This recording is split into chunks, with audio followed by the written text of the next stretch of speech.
Court ತೀರ್ಪಿನವರೆಗೆ ಪ್ರಜಾಸೌಧ ಕಾಮಗಾರಿ ಸ್ಥಗಿತಗೊಳಿಸಿ ಜಿಲ್ಲಾಧಿಕಾರಿಗೆ ಹೋರಾಟ ಸಮಿತಿ ಮನವಿ.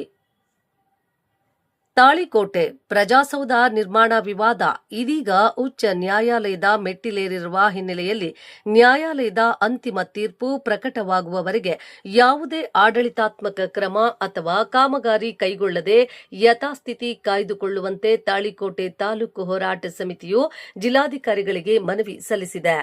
ಪ್ರಜಾಸೌಧ ನಿರ್ಮಾಣಕ್ಕಾಗಿ ಈ ಹಿಂದೆ ಗುರುತಿಸಲಾಗಿದ್ದ ಸ್ಥಳವು ಸಾರ್ವಜನಿಕರಿಗೆ ಅನಾನುಕೂಲಕರವಾಗಿದೆ ಎಂದು ಆರೋಪಿಸಿ ಪಟ್ಟಣದ ವಿವಿಧ ಸಂಘಟನೆಗಳು ಹಾಗೂ ಸಾರ್ವಜನಿಕರು 76 ದಿನಗಳ ಕಾಲ ನಿರಂತರ ಹೋರಾಟ ನಡೆಸಿದ್ರು.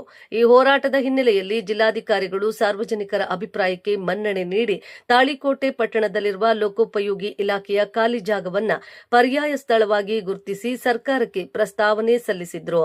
ಆದರೆ ಈ ಹಿಂದೆ ಗುರುತಿಸಲಾದ ಸ್ಥಳವನ್ನು ರದ್ದುಗೊಳಿಸಿ ಪರ್ಯಾಯ ಸ್ಥಳದಲ್ಲೇ ಪ್ರಜಾಸೌಧ ನಿರ್ಮಿಸಬೇಕೆಂದು ಕೋರಿ ಕರ್ನಾಟಕ ಉಚ್ಚ ನ್ಯಾಯಾಲಯದಲ್ಲಿ ರಿಟ್ ಅರ್ಜಿ ಸಂಖ್ಯೆ 2243/2026 ದಾಖಲಿಸಲಾಗಿದ್ದು ಪ್ರಕರಣ ವಿಚಾರಣೆಯ ಹಂತದಲ್ಲಿದೆ. ಈ ಹಿನ್ನೆಲೆಯಲ್ಲಿ ನ್ಯಾಯಾಲಯದ ಅಂತಿಮ ಆದೇಶ ಬರುವವರೆಗೆ ಯಾವುದೇ ಹೊಸ ಆದೇಶ, ಸ್ಥಳಾಂತರ, ಟೆಂಡರ್ ಪ್ರಕ್ರಿಯೆ ಅಥವಾ ಕಾಮಗಾರಿಯನ್ನ ಆರಂಭಿಸಬಾರದು. ನ್ಯಾಯಾಂಗದ ತೀರ್ಪಿಗೆ ಗೌರವ ನೀಡುವ ನಿಟ್ಟಿನಲ್ಲಿ ಯಥಾಸ್ಥಿತಿಯನ್ನ ಕಾಪಾಡಬೇಕು ಎಂದು ಹೋರಾಟ ಸಮಿತಿ ಆಗ್ರಹಿಸಿದೆ.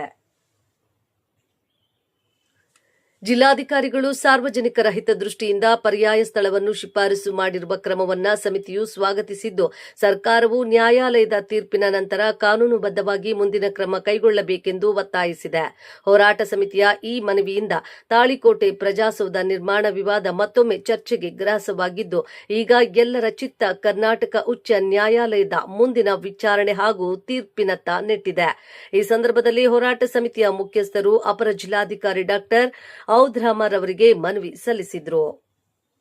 ವರದಿ ರಮೇಶ್ ದಲ್ಲಾಳಿ, ಆರ್ಸಿ ನ್ಯೂಸ್ ಕನ್ನಡ ವಾಹಿನಿ, ತಾಳಿಕೋಟೆ.